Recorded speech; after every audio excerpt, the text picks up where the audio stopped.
We're back to Neil Haley Show. My guest today is David Hollenbach of Hollenbach Leadership. David, how are you? We're going to talk about motivating employees through a study you learned about. Because again, once you bring your team on, you got to motivate them to work hard, to do well. And it's not always the easiest thing, is it, David?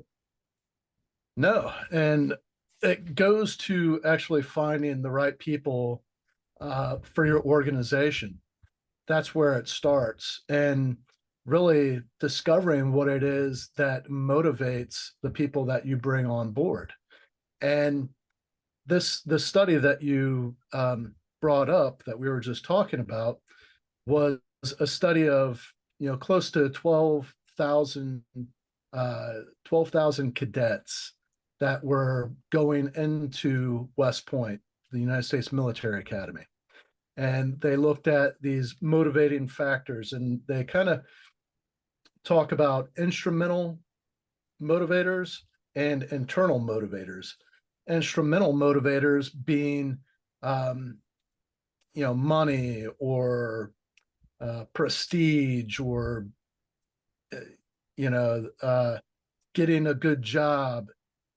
Internal motivators are more like, I want to develop as a leader. I want to, I want to help people. I want to develop myself in such a way that, basically I can be proud of myself, right? These internal motivators where the work is the reward in and of itself.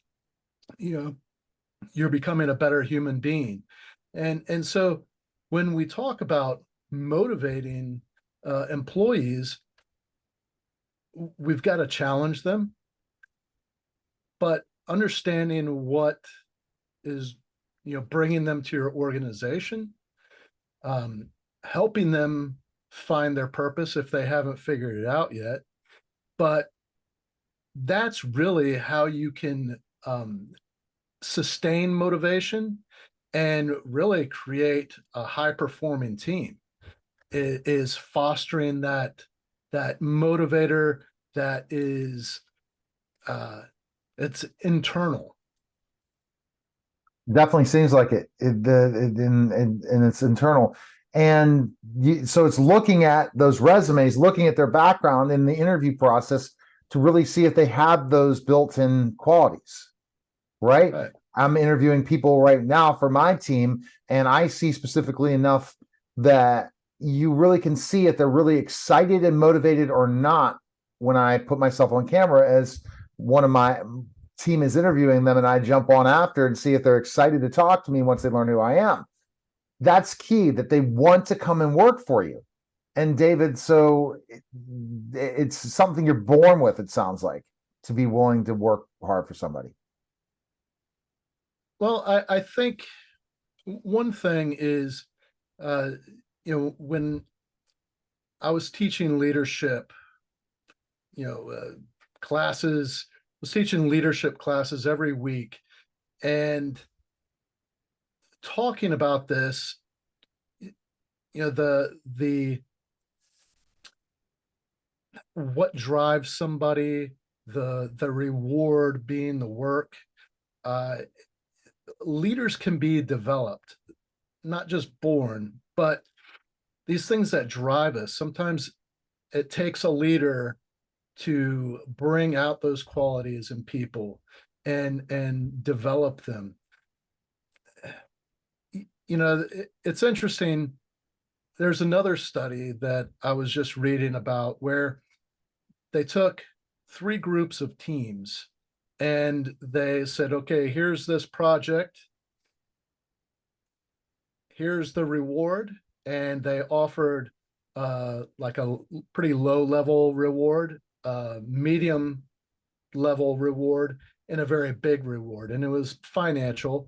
And they found that the low and the medium performed really well and did some amazing work.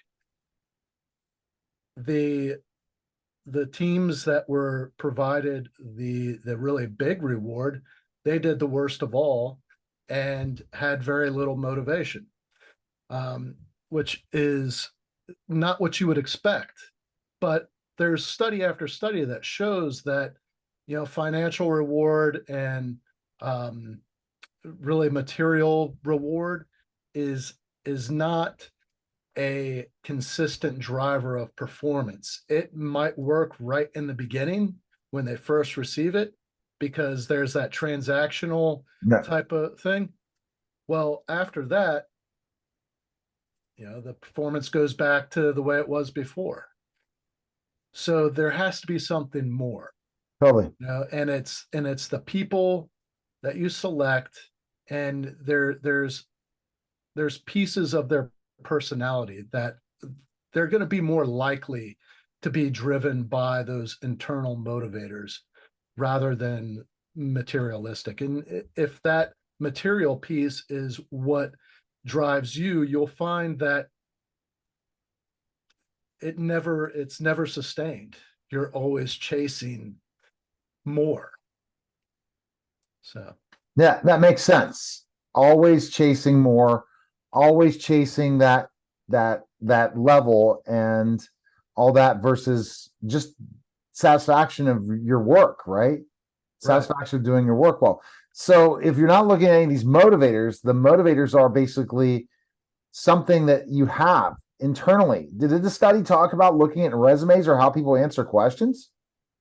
Not in that study, but there is there's quite a few studies that talk about hiring practices, what works the best, structured interviews over unstructured. If you have an assessment center where you're testing people's skills, whether polygraph tests are a good tool to use to really gauge somebody's ethics, that kind of thing. Well, I want to go back. I want to rewind just a bit and touch on that piece of, if what's driving you is that internal motivator, that, fulfilling your purpose. What they found is that those individuals that are motivated by these internal factors, that they're motivated by becoming a better person, by becoming a better leader, by doing things to help people overcome hardship or whatever it is. They might not make the initial the initial financial reward that somebody that is chasing the dollar, they're chasing that material thing right in the beginning. But long term, they do much better financially because they're driven by these qualities that most people, I guess, are drawn to these. And so in business and in industry, they do much better financially long term than the short-lived financially motivated people. All right. Best place is hollenbachleadership.com to find information. Appreciate it, David. Great topic and something to look at. And I'm going to be looking at that specifically in the resumes moving forward. Thanks, David. Yes, sir. All right. You're listening and watching the Neil Haley Show. We'll be back in just a moment.